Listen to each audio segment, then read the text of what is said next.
नमस्कार, मैं जितेंद्र चतुर्वेदी। मतांतर में आप लोगों का स्वागत है। बात हम लोग करेंगे उस भारतीय संविधान की जो रचा गया, बुना गया, लेकिन उसके पीछे कई अनकहे किस्से थे, अनकही कहानियां थी जो किसी से नहीं बताई गई, या आप एक तरह से कहिए कि वो नेपथ्य में रही। किसी ने कोशिश नहीं की कि वो अनकहे किस्से बाहर आए। दरअसल वो अनकहे किस्से अगर बाहर आते तो कई लोगों की सियासत बंद हो जाती और कई बड़े नाम जो अपने आप को युग पुरुष मानते थे और जिनके वारिस उन्हें युग पुरुष मानते हैं, उनकी युग पुरुष की जो वो आभामंडल है और थी, वो दोनों धूमिल हो जाती। इसलिए कई कहानियां जो संविधान से जुड़ी हुई हैं और जो अनकही हैं, उन्हें दफन रखना ही मुनासिब समझा गया। लेकिन सच कितने दिन छुपाया जा सकता है, वो तो बाहर निकलकर आता ही है। तो वो बाहर निकलकर आ रहा है। 9 दिसंबर 2021 को वो जहां निकलेगा, वो जगह है अंबेडकर यूनिवर्सिटी। उसका लोकार्पण भारत के प्रधानमंत्री करने जा रहे हैं। किताब का नाम है भारतीय संविधान अनकही कहानियां। उसमें ऐसे ऐसे रहस्य खोले गए हैं जो रहस्य सुनने के बाद आपके पैरों तले से जमीन निकल जाएगी।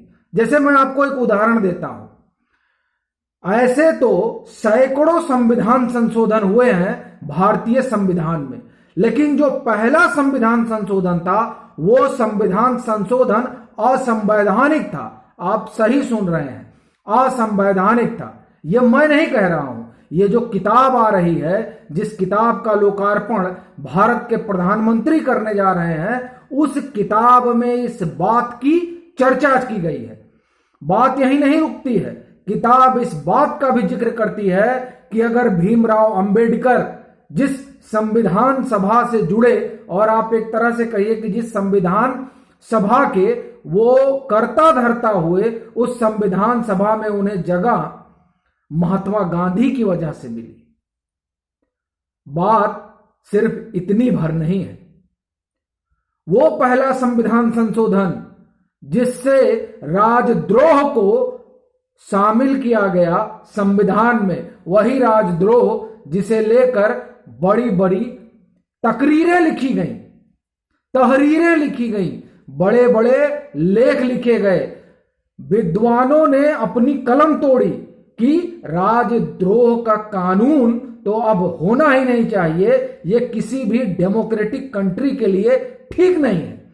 जो लोग कलम तोड़कर इस तरह के लेख लिख रहे थे, क्या उन्होंने ये बताया कि ये जो चीज संविधान में थी ही नहीं, इसे किसने जोड़ा और क्यों जोड़ा? ऐसी बहुत सी बातें हैं जो इस किताब में मौजूद हैं। सवाल यह है कि यह किताब लिखी किसने है? क्योंकि जिस किताब का लोकार्पण खुद प्रधानमंत्री कर रहे हैं, जाहिर सी बात है उस किताब को जिस व्यक्ति ने लिखा होगा वो असाधारण होगा। इसमें मुझे नहीं लगता कि किसी को कोई संशय होगा। खैर, आपको अगर संशय है तो मैं आपका संशय दूर किए देता हूं। हालांकि जिन लोगों ने ये इस वीडियो पर जो तस्वीर लगी है उसे देखा होगा, तो मुझे लगता है कि कम से कम मेरी दर्शक दीर्घा में काफी लोग होंगे जो परिचित होंगे। लेकिन फिर भी उस किताब के लेखक माननीय राम बहादुर राय, जो हम लोगों के गुरु भी हैं, संपादक भी हैं, और आप ये कहिए कि हम जैसे बहुतेरे पत्रकार हैं जिनका हाथ पकड़कर उन्होंने पत्रकारिता सिखाई। उन्होंने इस किताब को लिखा है और आप एक चीज मान के चलिए, ये किताब मील का पत्थर साबित होने जा रही है। और वो जो युग पुरुष बनकर फिर रहे हैं और जिनकी पार्टी ये दावा कर रही है कि ये भारी आदमी है, वो जो एक छद्म गढ़ा गया है, वो मुझे लगता है कि इस किताब से टूटने वाला है। खैर, जो लेखक हैं राय साहब, उनके बारे में मुझे लगता है कि वैसे तो आपको पता होगा, लेकिन फिर भी ये लेखक का परिचय भी जरूरी होता है। मेरी नजर से जो मैं समझ पाया हूं वो ये कि राय साहब अपने आप में एक संस्थान है, चलते फिरते इंसाइक्लोपीडिया है। उनको देखने का लोगों का अपना नजरिया है, लोग अपने अपने तरीके से उनको देखते हैं। कोई गांधीयन कहता है, कोई समाजवादी कहता है, कोई कहता है कि नहीं वो संघी है। ये आप जिस तरीके का चश्मा लगाते हैं उस तरीके से वो आपको नजर आते हैं। लेकिन दो तीन महत्वपूर्ण बातें मैं बताऊंगा और फिर अपनी वाणी को विराम दूंगा। पहला तो ये कि जिस जेपी मूवमेंट को हम लोग जानते हैं, या हम लोग जानने का मतलब हम लोगों ने पढ़ा है, और जिस जेपी मूवमेंट से तमाम नेता निकले हैं, उस जेपी मूवमेंट के सूत्रधार हुआ करते थे राय साहब। उस जेपी मूवमेंट में जेपी को लेकर राय साहब आए। ये आप समझिए कि किस तरह का उनका अपना जो ऑरा है। और ये जो तमाम लोग उस जेपी आंदोलन से नेता बन गए, तो जो राजनीति है और राजनीति का जो कुत्सित चेहरा उन्होंने देखा तो उनका मन विक्षुब्ध हो गया और उन्होंने कलम को अपना, आप ये कहिए कि अपनी बात रखने का और जीविकोपार्जन का एक जरिया बना लिया, और वो पत्रकार हो। और आप सभी परिचित हैं कि पत्रकारिता में उनका कितना बड़ा नाम है। संविधान को लेकर उनकी रुचि हमेशा से रही है।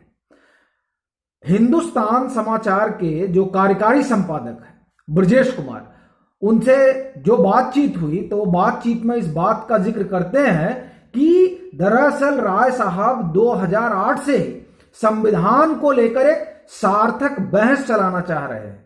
और दरअसल वो संविधान, देखिए जो संविधान बना उसके पीछे की बड़ी कहानियां हैं, उन कहानियों को लेकर। और वैसे भी हमारे यहां मतलब हिंदुस्तान में जो हिंदुस्तान का समाज है वो अनुश्रुतियों से, श्रुतियों से, परंपराओं से चलता है, और उसमें एक संविधान का भी अपना हिस्सा है। तो इन तमाम आयाम को लेकर वो एक बहस चलाना चाहते थे।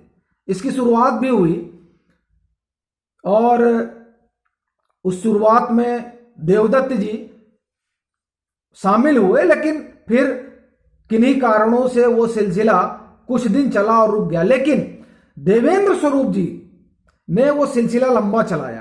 प्रथम प्रवक्ता में भी उनके तमाम लेख छपे और यथावत में भी छपे। तो ये जो संविधान है, संविधान से उनका अनुराग बड़ा पुराना है। यथावत में तो खुद राय साहब ने संविधान को लेकर मुझे लगता है तकरीबन 1 साल कॉलम लिखे हैं, और वो तथ्यों से भरे हुए हैं। आप उसे देखेंगे तो आपको ताज्जुब होगा। लेकिन फिलहाल ये जो किताब आ रही है 9 दिसंबर को, उस किताब के आप साक्षी बनिए, क्योंकि वास्तव में वो एक इतिहास है। और वो इतिहास जो है वो संविधान की तो मैं बात नहीं कर रहा हूं, लेकिन संविधान के पीछे की जो कहानी है उसको बयान करने वाला इतिहास है।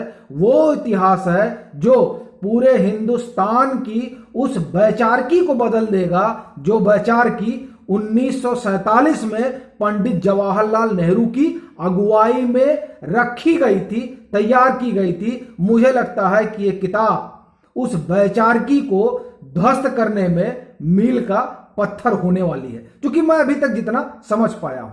अभी के लिए फिलहाल इतना ही। मैं आपसे जरूर कहूंगा कि 9 तारीख को आप इस लोकार्पण का और इस चर्चा का हिस्सा बनिए, किताब लीजिए और पढ़िए, और मतांतर से जुड़िए जरूर। अगर आपने मतांतर को सब्सक्राइब नहीं किया है तो सब्सक्राइब कीजिए, वीडियो को लाइक और ज्यादा से ज्यादा शेयर कीजिए ताकि ये बात लोगों तक पहुंचे, और आपके जो सुझाव हो वो जरूर साझा कीजिए।